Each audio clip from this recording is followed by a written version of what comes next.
हिंदी साहित्य quick revision with आरती शर्मा। दोस्तों आपको मेरा चैनल पसंद आ रहा है तो इसे लाइक करें, शेयर करें और सब्सक्राइब करें। साथ ही साथ मेरे वीडियोस के अगले नोटिफिकेशंस को पाने के लिए बेल आइकन को प्रेस करें। हमारा आज का विषय है रीति काल की रीति सिद्ध श्रेणी, जिसका पार्ट 3 हम करेंगे। चलिए देखते हैं प्रश्न संख्या 59 से। ठीक है, इससे पहले के प्रश्न हम पिछले 2 पार्ट में कर चुके हैं। आइए शुरू करते हैं।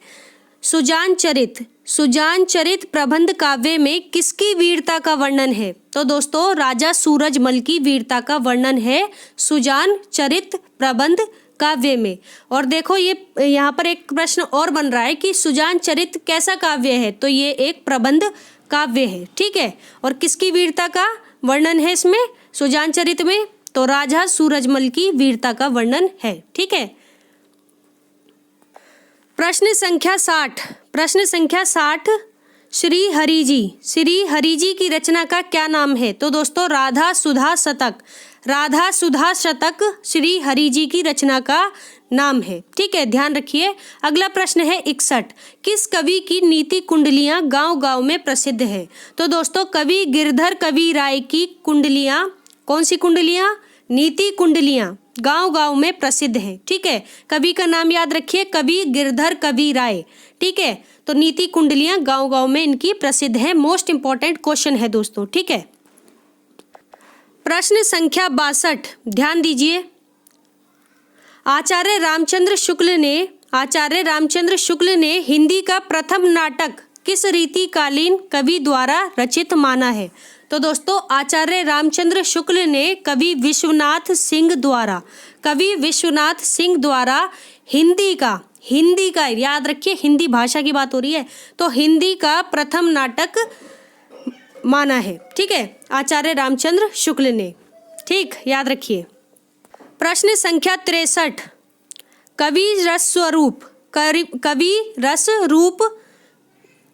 रूप है। ठीक है, तो द्वारा रचित ग्रंथ कौन सा है? तो दोस्तों तुलसी भूषण किसकी रचना है? तो कवि रस रूप की रचना है, ऐसे भी पूछ सकते हैं, याद रखिए। अगला प्रश्न है 64, तुलसीदास के ग्रंथों से उदाहरण छांटकर किस अलंकार ग्रंथ में दिए गए हैं? तो दोस्तों तुलसीदास के ग्रंथों से उदाहरण छांटकर तुलसी भूषण में अलंकार दिए गए हैं। ठीक है, यानी उदाहरण दिए गए हैं। तो देखो यहाँ पर ये कहने की कोशिश कर रहे हैं कि जो तुलसीदास के जो ग्रंथ थे वहाँ से इन्होंने उदाहरण लिए और उन उदाहरणों को इकट्ठा करके इन्होंने तुलसी भूषण में, ठीक है, उनका विवेचन किया। ठीक है, और यह कैसा ग्रंथ है? यह एक अलंकार ग्रंथ है। कौन सा? तुलसी भूषण। ठीक है, याद रखिए तुलसी भूषण। यहाँ पे बस नाम का ही थोड़ा हेयर फेयर है क्योंकि सेम तो लिख नहीं सकते। ठीक है, तो आप अंदाजा भी लगा सकते हैं, तुलसी भूषण यानी तुलसीदास के ग्रंथों से उदाहरण छांटकर, ठीक है, तो इसमें उदाहरण दिए गए। ठीक, प्रश्न संख्या 65 रीतिकाल में मधुसूदन ने प्रबंध काव्य की रचना की है। ठीक है, तो किस प्रबंध काव्य की रचना की है? तो राम काव्य परंपरा में रामाश्वमेघ की रचना की है रीतिकाल में। किसने? मधुसूदन ने। ठीक है, और ध्यान से सुनिए, देखो यहाँ पर एक ही प्रश्न में कितने क्वेश्चन है। पहला प्रश्न है कि रामाश्वमेघ किसकी रचना है? तो दोस्तों मधुसूदन की रचना है रामाश्वमेघ। यह कैसा काव्य है? प्रबंध काव्य है। कौन सा? रामाश्वमेघ। ठीक है, किस परंपरा का काव्य है? तब आप बताएंगे राम काव्य परंपरा का। राम काव्य परंपरा कब लिखी गई थी? कब से शुरू हुई थी? तो भक्ति काल में। देखो रीति काल तक चल रही है, तो कहा ना भक्ति भी कहीं ना कहीं यहाँ पर थी। ठीक है, तो याद रखिए पूर्णतः आप इसको श्रृंगार काल नहीं कह सकते। ठीक है, कवियों ने कहा है, लेखकों ने आलोचकों ने कहा है वो बात अलग है, ठीक है, लेकिन कहीं ना कहीं भक्ति भी थी। तो रामा अश्वमेघ किसकी रचना है? मधुसूदन की रचना है, और ये राम काव्य परंपरा की रचना है और प्रबंध काव्य है, ठीक है। अगला प्रश्न है 66, ब्रजविलास ग्रंथ के रचयिता कौन है? तो दोस्तों ब्रजविलास ग्रंथ के रचयिता कवि ब्रजवासी दास है, कवि ब्रजवासी दास है ब्रजविलास के ग्रंथ के रचना, ठीक है, रचनाकार। देखो नाम से ही पता चल रहा है उन्हीं के नाम से रचना है, ठीक है। तो ब्रजवासी दास, ब्रजवासी, ब्रजविलास, तो ब्रज कॉमन हो गया, ठीक है, सिंपल सी बात है, ऐसे भी पहचान सकते हैं आप। ब्रजवासी दास की रचना है ब्रजविलास, ठीक है। प्रश्न संख्या 67, भगवत रसिक ने किस ग्रंथ की रचना की है? तो दोस्तों अनन्य निश्चयात्मक ग्रंथ की रचना की है भगवत रसिक ने, ठीक है, अनन्य निश्चयात्मक ग्रंथ की, ठीक है। प्रश्न संख्या 68 देखते हैं, अन्योक्ति कल्पद्रुम नामक ग्रंथ के रचयिता कौन है? तो दोस्तों कवि दीनदयाल गिरी अन्योक्ति कल्पद्रुम नामक ग्रंथ के रचयिता है। अन्योक्ति कल्पद्रुम किसकी? कवि दीनदयाल गिरी की रचना, ठीक है, याद रखिए। तो इस तरह से अभी हमने देखा प्रश्न संख्या 68 देख ली। अब देखते हैं प्रश्न संख्या 69, कवि सबल सिंह ने किस शैली में अनुवाद किया है? तो दोस्तों शैली पूछी जा रही है, कौन सी शैली अपनाई थी उन्होंने अनुवाद के लिए? तो महाभारत की दोहा चौपाई शैली में कवि सबल सिंह ने अनुवाद किया है, ठीक है। तो इससे आपको एक बात और पता चल रही है कि महाभारत की जो शैली थी वो कैसी थी? दोहा चौपाई शैली थी, ठीक है। दोस्तों हम यहाँ से देखेंगे कालक्रम की दृष्टि से सही अनुक्रम वाले कुछ प्रश्न हैं यहाँ पर, ठीक है। मुझे लगा कि बता देना चाहिए, ठीक है, इससे थोड़ा बहुत तो आपको आइडिया हो ही जाएगा, ठीक है, क्योंकि ज़रूरी नहीं है, इतने सारे कवि हैं, इतने सारे आलोचक हैं, लेखक हैं, ठीक है, सबका क्रम कैसे याद रखोगे, लेकिन कहीं कहीं अगर आपने पढ़ा होगा तो आपको याद रहेंगे, ठीक है।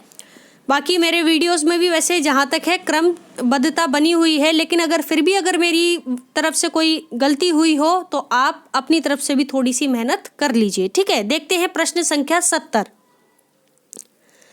निम्नलिखित कवियों का कालक्रम है, ठीक है। यहाँ पर मैं प्रश्न नहीं, मैं सीधा डायरेक्ट उत्तर ही बताऊंगी। तो निम्नलिखित कवियों का कालक्रम है क्या? सबसे पहले कवि हैं कृपाराम, हित तरंगिणी थी जिनकी, फिर केशव, फिर सेनापति, फिर बिहारी, ठीक है।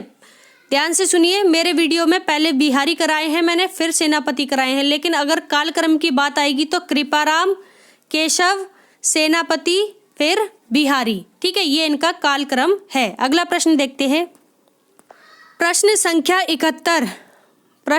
71, निम्नलिखित कवियों का कालक्रम क्या है? तो दोस्तों निम्नलिखित कवियों का कालक्रम है बिहारी, मतीराम, घनानंद, भूषण।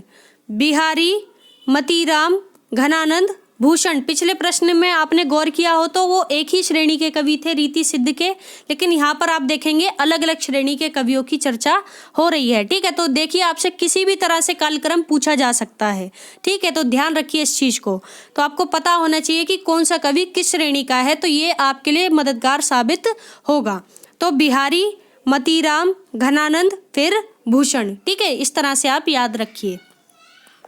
अगला प्रश्न है 72, ध्यान दीजिए, निम्नलिखित रचनाओं का कालक्रम है। देखते हैं, अभी हमने कवि करे थे, अब हम रचनाओं का कालक्रम देखेंगे। तो सबसे पहले सुधा निधि, रस रहस्य, रसार्णव और काव्य निर्णय भिखारीदास, ठीक है। तो काव्य निर्णय देखते हैं, सुधा निधि सबसे पहले, रस रहस्य, रसार्णव और काव्य निर्णय, ठीक है। तो ये सारी रचनाएं जो हैं कालक्रम में हैं, ठीक है। काव्य निर्णय पद्माकर की है जहाँ तक है, तो आप इसको एक बार फिर से देख लेंगे कि काव्य निर्णय किसकी कृति है, मुझे कमेंट में बताएंगे, थोड़ी मुझे कन्फ्यूजन भी हो गई है, ठीक है। तो इसको आप फिर से देखेंगे। सुधा निधि, रस रहस्य, रसार्णव, काव्य निर्णय, ये किसकी रचनाएं हैं? ये तो आप देखेंगे ही, लेकिन इनका कालक्रम भी आप देख लीजिए। अगला प्रश्न है 73, निम्नलिखित रचनाओं का कालक्रम क्या है? तो दोस्तों ललित ललाम, ठीक है, मतीराम की कृति है ललित ललाम, फिर है सुधा निधि, फिर है रस प्रबोध, फिर है जाति विलास। सबसे पहले ललित ललाम, फिर सुधा निधि, रस प्रबोध, फिर जाति विलास। तो ये कुछ रचनाओं का कालक्रम है।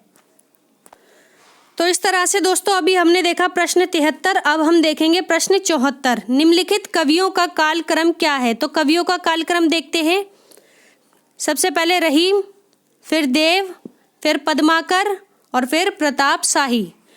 रहीम, देव, पद्माकर, प्रताप शाही, ठीक है। तो आप ये भी चीज़ पे गौर करो कि कालक्रम में कौन से कवियों को पूछा जा रहा है, ठीक है। सारे कवि नहीं पूछे जाते, लेकिन कौन से कवि पूछे जा रहे हैं इन पर आप गौर करो, ठीक है। तो फोकस भी करना है उन्हीं पर।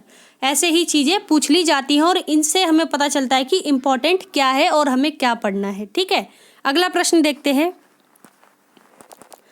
प्रश्न संख्या 75, निम्नलिखित कवियों का जन्म काल के अनुसार कालक्रम क्या है? तो दोस्तों जन्म काल के अनुसार, ठीक है। तो ध्यान से देखिए, किसी भी तरह से क्वेश्चन पूछ सकते हैं आपसे, हर तरह के लिए तैयार रहिए, हर टाइप के लिए तैयार रहिए, ठीक है। घबराना नहीं है, ठीक है। जो प्रश्न पत्र बना रहे हैं वो भी हम जैसे इंसान ही हैं, और जो प्रश्न पत्र हल करने जा रहे हैं वो भी हम जैसे ही इंसान हैं, ठीक है। तो डरने की और घबराने की तो ज़रूरत बिल्कुल भी नहीं है, ठीक है। और यही तो परीक्षा है, परीक्षा से घबराना थोड़ी चाहिए, ठीक है।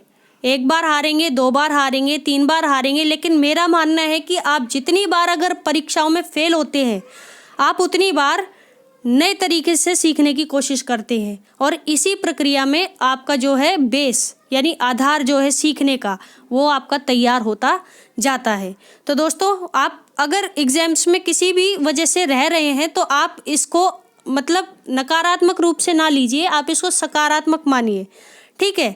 जितना पॉजिटिव सोचेंगे आपको उतनी पॉजिटिव स्ट्रेंथ मिलेगी, ठीक है। और आप अपने लिए पढ़ रहे हैं तो फिर हार से डरना क्या है, ठीक है। मेरा मानना है कि बेस्ट वही होगा जो बार बार हारेगा, क्योंकि वो नए तरीके सीख रहा है, और जिसने एक बार में कर लिया क्लियर, उसे तो पता ही नहीं होगा, वो करके बस क्लियर करके साइड हो जाएगा। लेकिन जो हारेगा वो बार बार करेगा, बार बार करेगा, बार बार करेगा, और इसी प्रक्रिया में वो क्या हो जाएगा, उसको महारत हासिल हो जाएगी अपने सब्जेक्ट पर।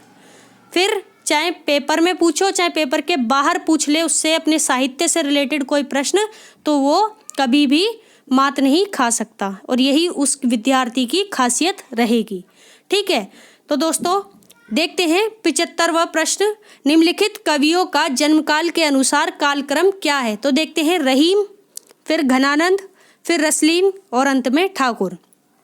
रहीम, घनानंद, रसलीन और ठाकुर, ये कुछ कवि हैं जो जन्मकाल के अनुसार कालक्रम में हैं, ठीक है। तो दोस्तों रीति काल की रीति सिद्ध श्रेणी यही समाप्त होती है। Thanks for watching. अगर आपको मेरे वीडियोस पसंद आ रहे हैं तो इन्हें लाइक करें, अपने दोस्तों के साथ शेयर करें और मेरे चैनल को सब्सक्राइब करें। साथ ही साथ मेरे वीडियोस के अगले नोटिफिकेशंस को पाने के लिए बेल आइकन को प्रेस करें। धन्यवाद दोस्तों।